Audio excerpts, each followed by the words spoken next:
Et c'est Stéphane Bern qui est avec nous pour commencer. Oh mon Dieu, sonnez au bois, résonnez musette. En ce 11 mai de l'an de grâce 2016, Sœur Guillaume de Tonquédec et Sœur Lionel Abelonski nous font l'immense honneur de poser leur royal séant sur le trône de France sans bleu. Oh, que je suis content, que je suis content. Sire, vous les anoblissez un peu vite, non, quand même? Mais que nenni, dame Daniela, que nenni! Quand on se produit dans un théâtre qui porte le nom du bon roi Édouard VII, fils aîné de la reine Victoria et du prince consort Albert de Saxe-Cobourg, on est forcément anobli d'office. Alors salutations princières, gentlemen. Portez haut et fort les armoiries des précieux troubadours. Et comme disaient nos aïeux pour se souhaiter bonne chance, que le cul vous pèle et qui vous y pousse des roseaux. Merci Stéphane pour cette belle métaphore. Cyril Lignac souhaite réagir à son tour. Eh oui, Cyril Lignac, le cuisinier qu'à la niaque.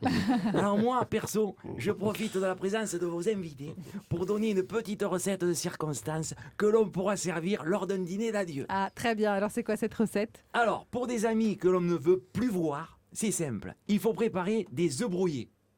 Ensuite, il faut les servir avec des bons petits piments d'Espelette pour que ce soit bien piquant, bien craquant, bien déchirant et que ça leur laisse des regrets bien cuisants.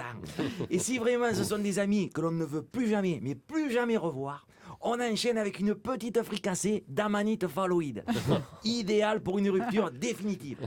D'ailleurs, je me demande si je ne vais pas inviter Mercotte pour tester le menu. Non, je rigole. Te fâche pas, Mercotte. Allez, amanite phalloïde, hein, on va déconseiller fortement. Appel suivant. Bonjour, c'est Dominique Strauss-Kahn. Moi, j'appelais pour dire que j'allais aussi donner un dîner avec des amis. Ah oui, un dîner d'adieu? Non, un dîner de bienvenue avec mon ami Dodo la Saumure. Nous allons inviter Denis Baupin. Un nouvel ami. Un nouvel ami. Ce ne sera pas un dîner de rupture amicale, mais plutôt une rencontre pleine de promesses qui nous permettra d'échanger nos pratiques et nos points de vue. Le début, je pense, d'une belle et longue amitié. D'ailleurs, à la fin du repas, vous pourriez venir nous rejoindre, Madame Lombroso. Hein, si ça vous intéresse, je vous envoie un carton d'invitation. Non, pas la peine, merci. Je crois que je vais avoir un empêchement. On va terminer avec... Bonjour, n'est-ce pas? C'est Jean-Marie Le Pen. N'est-ce pas? J'appelle pour dire que je trouve l'idée de cette pièce bien insolite, n'est-ce pas?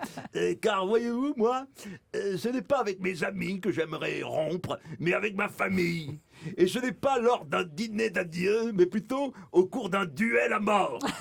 Décidément, pour moi, ces deux auteurs, Alexandre de la Patelière et Mathieu de la Porte, sont toujours à côté de la plaque. Pourquoi vous dites ça? Eh bien parce que leur précédente pièce, le prénom, ne m'allait pas non plus. Des gens qui croient outrer leur entourage en appelant leur fils Adolphe. Je ne vois vraiment pas où est le problème. C'est un très joli prénom qui symbolise une bien belle page de notre histoire, dont j'ai d'ailleurs moi-même tiré le prénom de ma petite fille, Marion Maréchal. Maréchal, nous voilà devant toi l'ennemi de la France, n'est-ce pas? Ouais, merci Jean-Marie Le Pen. Hein. Vous auriez pu appeler votre fille Adolphe d'ailleurs, si vous aimez tellement le prénom. C'est vrai, j'y avais pas pensé. Merci de m'avoir soumis. Allez, c'était Thierry Garcia qu'on retrouve tous les jours à 12h40 dans France Bleu Midi ensemble.